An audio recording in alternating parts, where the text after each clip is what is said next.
단 비극의 현장 금정굴이 열리고 45년 만에 햇볕을 보는 수백 구의 유골이 당시의 참상을 증언한다. 그러나 수십 년을 기다리고도 유골들은 묻힐 것을 못 찾는데 PD수첩이 취재했습니다.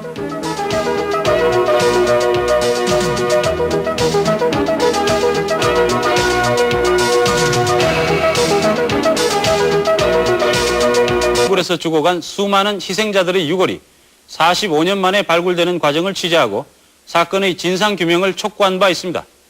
유골 발굴 작업은 지난 6일 모두 끝났고 유족들은 밤낮으로 유골을 지키며 관계기관에 유골의 처리 문제를 진정했습니다. 그러나 한 달이 가까워오도록 당국에서는 아무런 응답 없이 침묵을 지키고 있고 유골은 방치된 채 묻힐 곳을 못 찾고 있습니다.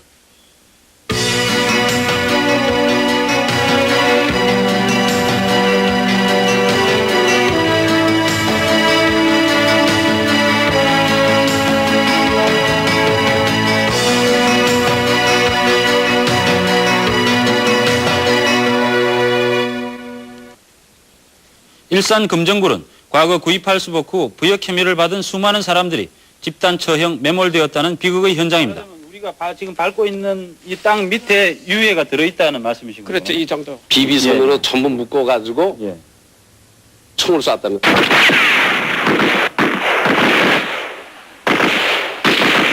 구입할 수복 후 마을 단위로 자체 조직된 치안대와 경찰이 부역자와 그 가족들을 처단했는데 소년들까지 포함된 대부분의 희생자가 무고한 양민이었다는 게 유족들의 주장입니다.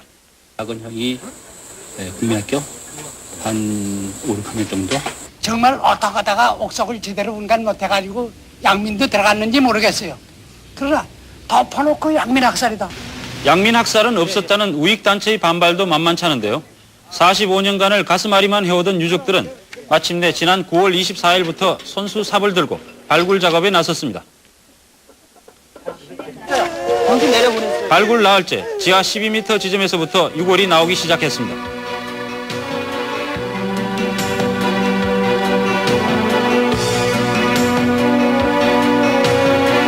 그리고 지난 6일 발굴 작업은 마무리됐습니다. 유족회 측에서는 모두 400여 구의 유해를 발굴한 것으로 추정하고 있는데요. 쏟아져 나온 유골들은 서로 뒤엉켜 있는 팔, 다리뼈 등 대개는 형체를 알아볼 수 없게 부서졌지만 온전한 형태의 두개골도 100여 점이나 됩니다. 희생자의 유해 중에는 비녀가 꽂힌 쪽진 머리나 어린 소녀의 것으로 보이는 따은 머리도 있어 보는 이들을 안타깝게 합니다. 아, 소녀 머리란 말이죠? 예. 왜 그러냐면은 그때 당시에 나이 많이 먹은 처녀들은 이렇게 길었죠, 댕기가. 예. 근데 이렇게 조그만 거 보니까 한 연하무 살 정도 된 소녀 머리죠. 연하문살 먹은 아이들까지 부역자라고 할 수 있느냐며 유족들은 반문을 합니다. 어느 것이 가족의 유골인지 가려낼 방법이 없어 가슴은 더욱 메어집니다만 그래도 가족의 유골을 찾은 사람도 있습니다. 이분이 지금 형님이시란 말씀이십니까? 저 셋째 성님. 아, 어떻게 해서 아세요? 그 성님 뭘 보고 찾았냐 하면 이가.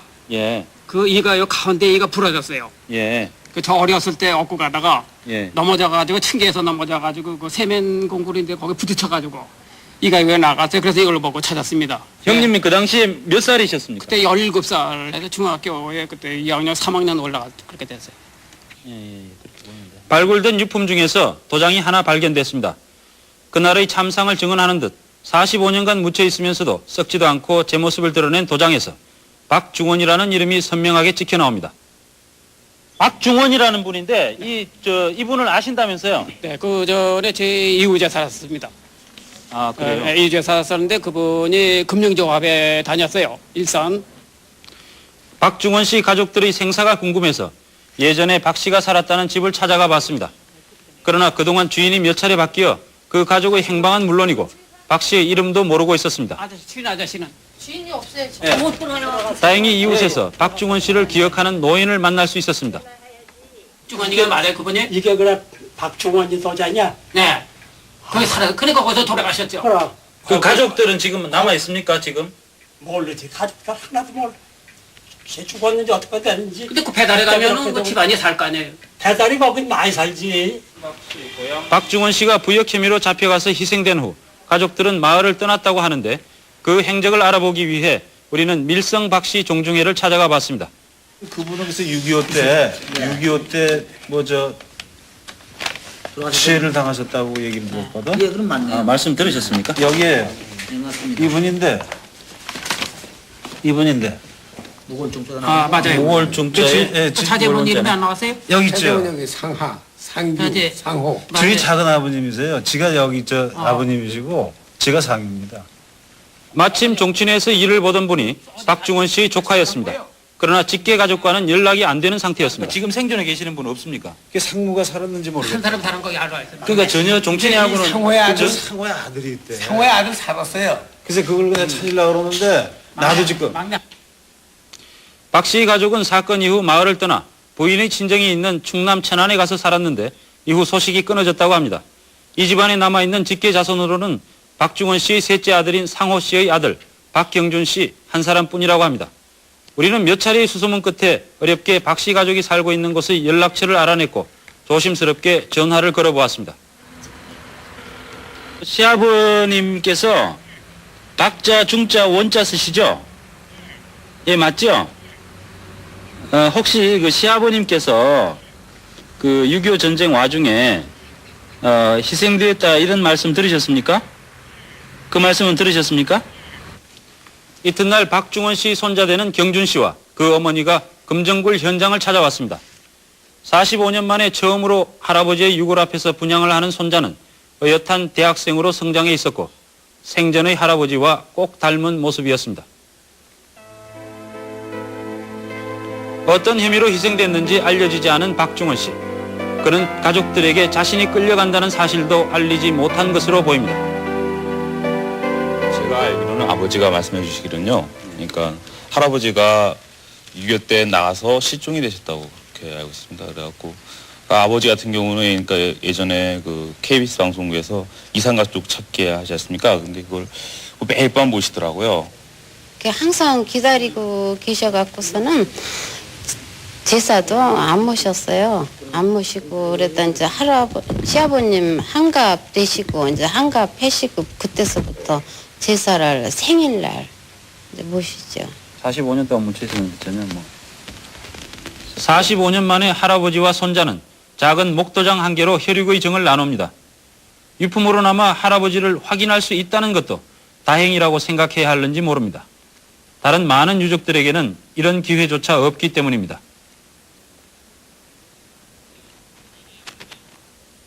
주인을 확인할 수 있는 이런 유품들이 꽤 있을 것 같은데 어떻습니까? 그렇습니다. 유품들이 적지 않게 발견됐는데요. 당시로선 그리 흔하지 않았던 해중시계를 비롯해서 안약을 넣어 다녔다는 작은 유리병, 그리고 바클의 도안이 선명하게 보이는 혁대 뭉치들이 여러 점 나왔습니다. 꼼꼼히 확인해보면 알만한 유품들일 텐데 이 사실을 아는지 모르는지 아직 유족들이 나타나지 않고 있습니다. 이런 안타까움은 현장에 나와 있는 유족들 측이 한층 더합니다. 금정굴에서의 유골 발굴 작업이 PD수첩을 통해 방송된 이후 각별한 관심을 불러일으켰지만 이 사건에 대한 정부 차원에서의 진상규명이나 사후 처리에 대해서는 아직 아무런 응답이 없기 때문입니다. 유족들은 당국의 구체적인 대책이 나올 때까지는 유골들을 수습할 수도 없어서 한쪽 옆에 임시 천막을 세우고 당번을 정해 밤낮으로 지키는 어려움을 겪고 있습니다. 이거 정부 차원에서 빨리 해주셔야 돼요. 이거를 얼른 처리를 해서 정말 늦게나마 유족들이 아픈 마음을 일부나마 좀 달래서 이 돌아가신 영혼들이 정말 내가 억울하게 죽었다 이걸 갖다 빨리 밝혀서 진상 규명을 해서 이 자리에다가 훌륭하지는 못하나마 그나마도 좀 억울한 이런 누명을 벗길 수 있는 그 비문이 빨리 세워져야 되고 위정탑이 세워져야 된다고 생각을 합니다. 그러나 관할 고양시 측에선 이 같은 유족들의 요구에 대해 난색을 표시하고 있습니다. 지금도 아직도 앙금에 안 가신 그 어떤 지역적인 뜻도 있다고 생각이 됩니다. 그런 데서 우리가 시 자체에서 어떤 이렇게 좀 모션을 취하기 굉장히 어려운 상태에 있거든요. 저는 중앙 단위에서 좀 어떤 이런 금정굴에 대한 어떤 관심을 가지고 조금 신경을 써주시면 우리도 추진하기 굉장히 좋죠. 일부 지역민들과 우익단체들의 반발을 의식해서인지 고양시에선 금정굴 사후 대책의 책임을 중앙정부에 돌리고 있었는데요. 유족들의 민원을 기피하고 있는 것은 이 지역 국회의원도 마찬가지였습니다.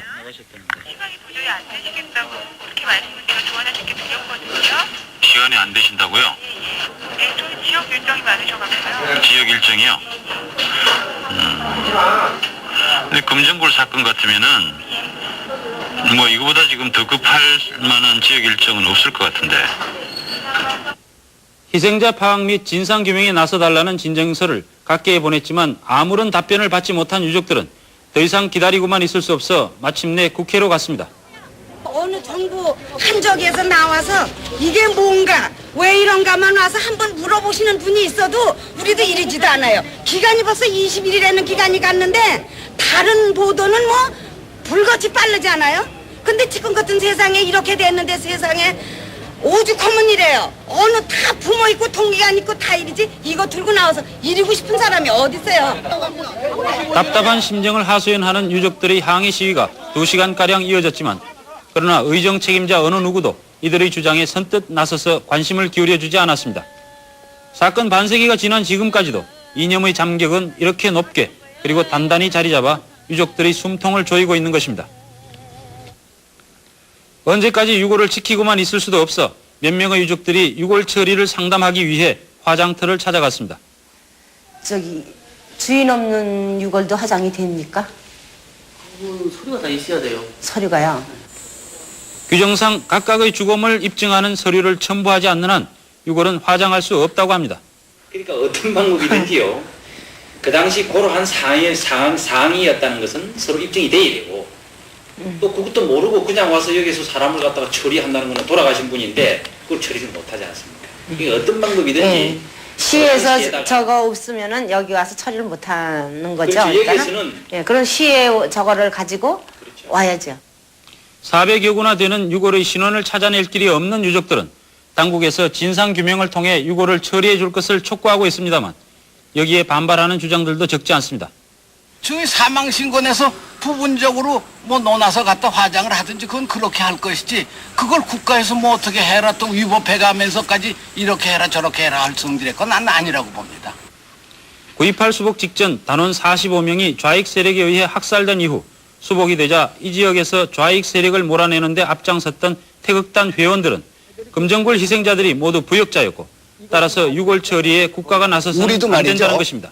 태극단을 할 때 걔네 지하에서 할 적에 우리 무슨 모임 같은 게 있다면은 조그만 그 여동생 이제 국민학교 2, 3학년짜리들이 나무 위에 올라가서 누가 오나 지켜보고 거의 공동이야 다. 얘네들이라고 안 그랬어요 천만에. 어린아이가 있다면 그 어린아이도 부역을 했을 것이라는 겁니다. 그러나 부역자라 하더라도 재판 없이 처단한 것이 당연한 것인가 하는 데는 의문이 있습니다. 나는 내 자신이 그 6.25 군대 최전방에서 공비토벌하고 7년을 살았어. 3년 6개월 동안에 최전방 연대 대대에 사는 사람이야. 그러니까 내가 이런 얘기를 할 수 있는 거지만은 민주사회에 있어서는 아무리 전쟁이라도 약식이라도 법적 절차를 거쳐. 그 근거가 있냐 이거지. 그 근거가 있으면은 뭐 할 수 없죠. 전쟁 상황이니까. 네. 당시에 법적인 처벌 절차가 있었습니까? 네. 금정굴에서 한창 사람들이 죽어가던 50년 10월 4일 이미 계엄고등군법회의가 설치돼 있어서 부역자들도 재판을 통해 처벌을 받도록 규정하고 있었는데요. 죄질에 따라 A, B, C 3등급으로 나누고 소극적으로 가담한 자나 부역자의 가족들은 거의가 석방되었다고 기록되어 있습니다. A 클래스는 이 악질 부역을 해가지고 생명에 대해서 피해를 많이 준 사람으로 한 행위에 대해서는 군법에 돌리는 거고, 그 다음에 이제 그 민간 사람으로서는 이제 B 클래스는 법원에 발휘를 하고, C 클래스는 아까 말씀과 같이 그 두 가지에 해당하는 사람들은 다 불문에 붙이기로 해서 내가 그때 당시에 제 기억을 확실히 잘 모르겠지만 군법에는 한 100여 명 될 거예요. 그 100여 명 중에서도 50년 11월 3일 현재 39명만이 사형 선고를 받은 것으로 기록되어 있습니다. 이런 처벌은 전쟁 발발 당일인 50년 6월 25일 공포된 비상사태 하의 범죄 처벌에 관한 특별조치령에 그 법적 근거를 두고 있습니다. 전시 상황이라서 단심제이긴 하지만 재판을 통한 처벌 규정이 있었고 때문에 재판 없이 처형이 이루어진 금정굴 사건은 불법 행위라는 의혹이 짙습니다. 어떤 이 법률의 규정에 의한 재판도 없이 그야말로 어떤 이 경찰관이나 또는 이 일부 어떤 사회단체의 회원들에 의해서 적결 처형이 됐다는 것은 일단 그 분명히 적법 절차에 의하지 아니한 약식 처형이라고 이렇게 불법적인 처벌이라고 말할 수 있겠죠. 그러면 이것을 그 전장 때 일어났을 적에 그 정부가 평상시에 일어났던 것과 똑같이 추구할 수는 남는 없다고 봅니다. 국가가 버리고 간 허약한 시민이 적의 막강한 군사 통치하에서 강요할 때 협력 안 할 수 있느냐? 어떤 사람이 협력할 수 있느냐? 다만 얼마나 악질적으로 협력했느냐? 이걸 구분한 거예요. 누구도 보복할 자격 없습니다. 우리 6.25에서. 금정굴 희생자가 모두 부역자였다 하더라도 재판을 받을 수 있었다면 대부분 살아날 수 있었을 겁니다. 그리고 그들의 죽음이 억울한 것이라면 국가는 책임을 느껴야 합니다. 민족사의 최대 비극이었던 한국전쟁은 너무나 많은 희생자를 낳았습니다. 이념의 한쪽에 서서 나라를 지키기 위해 자신을 버린 적극적인 희생도 있었고 전쟁의 소용돌이에 휘말려버린 소극적인 희생도 있었습니다. 그리고 45년이 지나 과거를 돌아볼 수 있게 된 지금 한쪽의 죽음이 돌아와 억울함을 호소하고 있습니다. 과연 너희들은 우리의 죽음을 해결할 수 있는가? 그렇게 묻고 있습니다. 스페인 경우는 스페인 내전 때 그 수십만, 많게는 100만 이상이 그 이데올로기 때문에 좌우의 갈등으로 죽어갔다고 얘기가 되고 있죠. 그 내전을 총지휘했던 프랑코 총통이 직접 뼈에 무슨 이데올로기가 있으며 무슨 색깔이 있겠느냐.